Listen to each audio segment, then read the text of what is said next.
And it was all in secret. It was all in secret. So our program is different because we give the staff, we give the complainants in this preliminary stage a docket. They can gather information.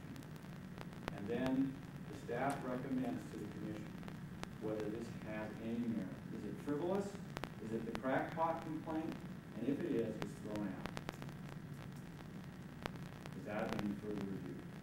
If it has merit, then it becomes a public proceeding and a full adversary proceeding. And the legislator has rights to counsel. The complainants, of course, are paying for their own counsel. But the legislature is going to pay for the defense of the accused legislator. And he gets to choose his own attorney in that respect. And that's the protection we wanted. And part of the reason for that is because one of the accused legislators last year did have a private attorney. He did run out a large legal bill. And how did he pay that bill? Did any of you see that news story? He held a party at the Alta Club and he invited all the lobbyists and special interests with whom he developed a relationship during his legislative service, and they came down and made donations and he got his legal bill paid. We don't want to see that anymore. We want the process to be purified of that and free from it. And we don't want people who are sitting on this tribunal making a judgment about the case that's being presented to have received money from this legislator. We want them to be independent of the political process and of the money interest to be able to render fair and impartial judgment.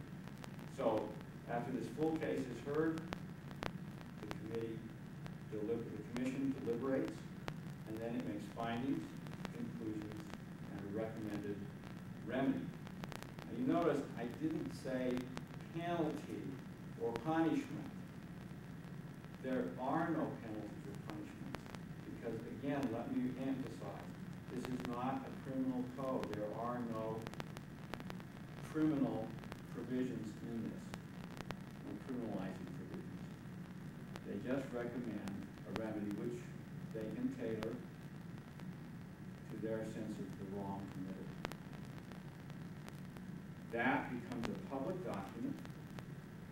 It is posted on the legislature's website so that we, the public, can see what they have found and recommended. If the commission believes that a crime has been committed, potentially under state criminal codes, not this ethics code, because it doesn't have any criminal provisions, they can refer their findings and conclusions to the local or state or federal criminal authorities for further action as those authorities may deem appropriate. And if they don't deem it appropriate, they won't proceed. The findings, conclusions, and recommendations then go to the House or the Senate, depending on where the legislator is serving. And at that stage, that part of the legislature becomes the ultimate jury of peers for the legislator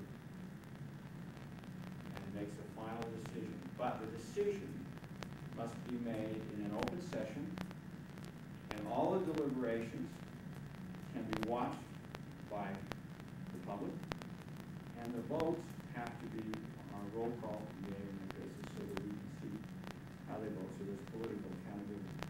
Now, we felt like we needed to make the commission advisory in that sense because of constitutional constraints that I think personally are debatable, but many people in our group felt were not as debatable, and in any event, we wanted to be on the safe side of the Constitution in the way we drafted it. So we made our commission advisory, and the ultimate decision after publicity and transparency in the decision-making process comes from the legislature. So that's the process. We think it's very fair for all concerned, with adequate notice, fair opportunity for hearing. It's confidential when it should be. It's got an independent decision maker. So those are all the things that lawyers think of in terms of Now I'm starting to bore you, so it's time to end. I probably started boring you just a few minutes ago, but Vic, you want to take questions now, or Mary to speak. Mary first? A couple of minutes. And then questions.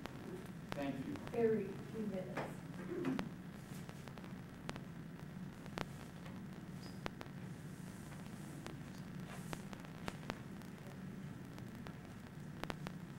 Good evening. My name is Mary Moulton. I am from Vernal, Utah. I am a teacher of government, criminal law, and civil law. And I became concerned over our lack of ethical constraints in the state of Utah last year when the ethical violations were coming out, and we were reading it in the newspaper, we were seeing it on television, and I became concerned not only as a citizen of the state of Utah and as a voter of the state of Utah, but also as a government instructor in which I'm trying to teach students about ethics, government, how government works, and that information. One of the things that I was surprised to find as a voter in the state of Utah is that we had no independent commission. As I researched it further, that internal committee made me very nervous, because with 4 Democrats and 4 Republicans on there, I would see, and no reason to see a change, that it would constantly be split down party lines and nothing would ever be accomplished as a result of that. And based on what I've seen so far, I would see that continuing into the future. But my biggest concern was the lack of restraint on accepting money from special interest groups. In my classroom, I teach a whole entire section on special interest groups, and I was so concerned that Utah had no constraint on how much a special interest group could give to a legislator. Because one of the things that the research tells us is this: special interest groups that give money to legislators get special access to those legislators.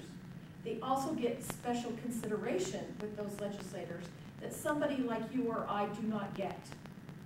It also means that if those special interest groups giving money to those legislators did not get what they wanted from those legislators, I promise you they would not give them money.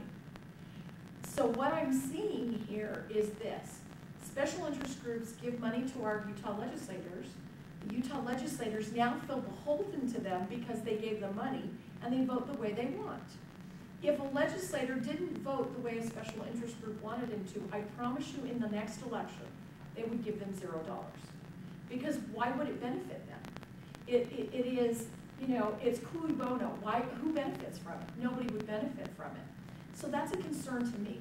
It's also a concern to me to teach my students, as a result of that special interest groups get special access. And is that fair to the average citizen? I mean, do I have $1,000 or $2,000 or $5,000 to give to a legislator? Certainly not. I may give them $100 or $200, but does that give me the same access? The answer is no. The other thing that I was concerned about is the guidelines for expenditures. That makes me nervous as well. I can't imagine me, if I gave my campaign money, and I do give campaign money every year, if I gave campaign money and they went out and bought clothes with that, or filled their car up with gas with that, I'm probably going to be a little concerned about that. And if I found that out, I would never give them money again. If they want to have posters printed or pamphlets to hand out to people or whatever, that's one thing. But to use that and not have any regulations to say you can or cannot do that, that was a concern to me as well. I thought that after all the things that happened in 2008, that a magnifying glass was basically on the 2009 legislature. And they promised us meaningful reform. To me, what was meaningful reform? A ban on gifts. Guess what we got? No ban on gifts. That they would give us an independent ethics commission. Guess what came out of the 2009 legislature? No independent ethics group.